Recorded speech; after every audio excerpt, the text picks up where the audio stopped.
कृष्णं नारायणं वन्दे कृष्णं वन्दे व्रजप्रियं कृष्णं द्वैपायनं वन्दे कृष्णं वन्दे पृथासुतं गोपाल भगवान की जय।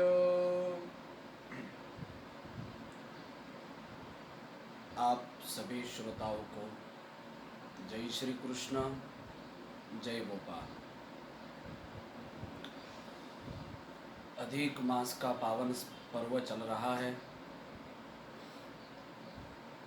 नित्य कुछ न कुछ भगवद अर्चन भी हम सब करते हैं और नित्य सत्संग भी हो रहा है। आज जो हम चर्चा करने जा रहे हैं वह यह है कि कई बार हमें ऐसा होता है कि जो व्यक्ति सत्य के मार्ग पर चलता है, जो व्यक्ति सज्जन है,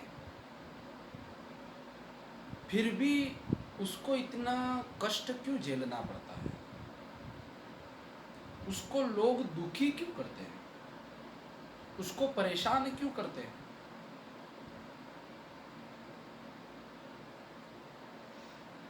एक बार राजा युधिष्ठिर ने भीष्म पितामह से पूछा कि दादाजी, हमें तो महाभारत करनी ही नहीं है, हमें तो युद्ध लड़ना ही नहीं है। हम तो चाहते हैं हम मिलकर रहे। और हमने तो प्रस्तावना भी भेजी थी।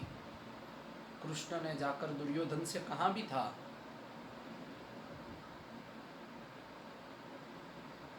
कि उनके भाग का जो हिस्सा है वह उनको दे दीजिए।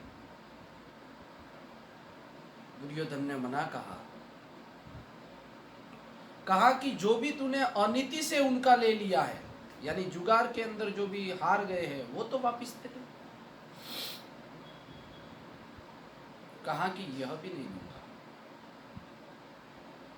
फिर कहा कि कोई बात नहीं, तू एक काम कर, 5 गांव 5 भाइयों को दे दे। दुर्योधन ने कहा, सोई की नख जितना भी युद्ध करे बिना तो नहीं दूंगा।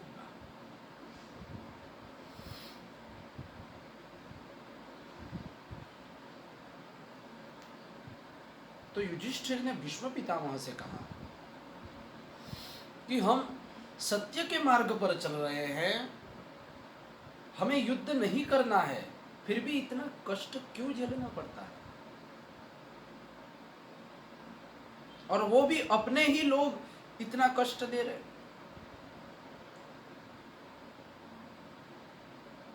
काका जी का ही तो लड़का है दुर्योधन, अपना ही तो भाई हुआ, और एकदम अपने जो निकटतम लोग हैं वही सज्जन व्यक्ति को, सत्य व्यक्ति को, सत्य के मार्ग पर चलने वाले व्यक्ति को क्यों इतना कष्ट देते हैं? क्यों उसको परेशान करते हैं?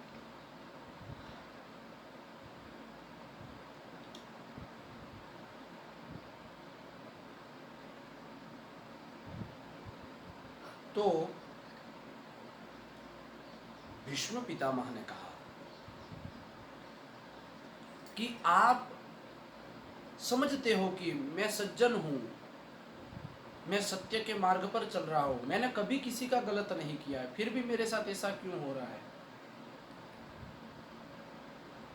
आप सज्जन हो, आप सत्य हो, पूरी दुनिया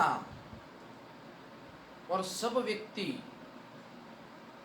आपको समझे, यह शक्य नहीं है।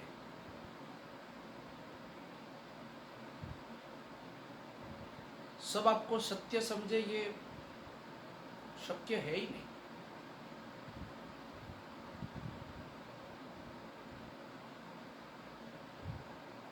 और जो एकदम निकटतम रिश्तेदार रहते हैं ना, अथवा तो जो एकदम व्यक्ति निकट है हमारा, वह व्यक्ति ही हमें कष्ट क्यों देता है? क्योंकि वह जानता है भली भांति से कि इसको मैं कितना भी परेशान करूंगा, यह कुछ नहीं बोल पाएगा, यह कुछ नहीं कर पाएगा, मेरा कुछ नहीं बिगाड़ पाएगा, क्योंकि पता है कि यह सत्य के मार्ग पर चलने वाला है, यह सज्जन पुरुष है, यह कभी मेरा गलत नहीं कर सकता, मैं कितना भी परेशान करूं। इसीलिए वह परेशान करते रहते हैं, इसीलिए वह हमारे मार्ग के अंदर अवरोध डालते रहते हैं, हमें कष्ट पहुंचाते रहते हैं। અને બાપ સત્યને જ સહન કરવું પડે, बाकी जिसको झूठ ही बोलना है, अनीति से ही सब कुछ कार्य करना है, उसको क्या सहना, और वो सहे भी तो उसमें कोई बुरी बात नहीं है।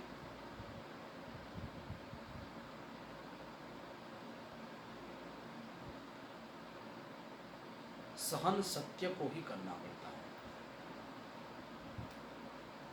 एक बार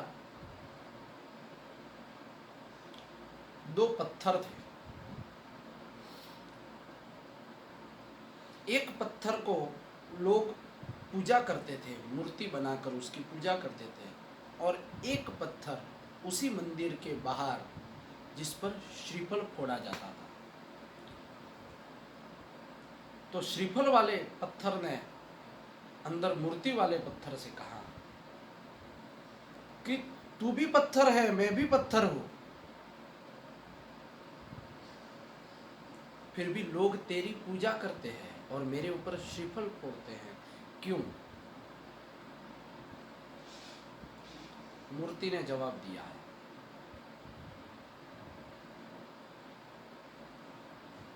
कि तुझे जैसे ही शिल्पकार ने ठोका, वैसे तुरंत तू सहन नहीं कर पाया और तू टूट गया, और मुझे उसने कितना भी ठोका, मेरे ऊपर कितने भी प्रहार किए, पर मैं वैसा के वैसा रहा, इसलिए मैं आज पूजा जा रहा हूं। शिल्पीकार जब बनाता है, मूर्ति जब बनाता है, तो वह मूर्ति के सभी अंगों के ऊपर अपनी हथौड़ी चलाता है। तो कितना मैंने सहन किया, और तू सहन नहीं कर पाया और तू टूट गया। मित्रों, जो व्यक्ति सत्य होता है ना, उसको ही सहन करना पड़ता है, पर कितना भी कष्ट आ जाए, पर अपनी सत्यता का मार्ग कभी चुकना मत, कभी छोड़ना मत।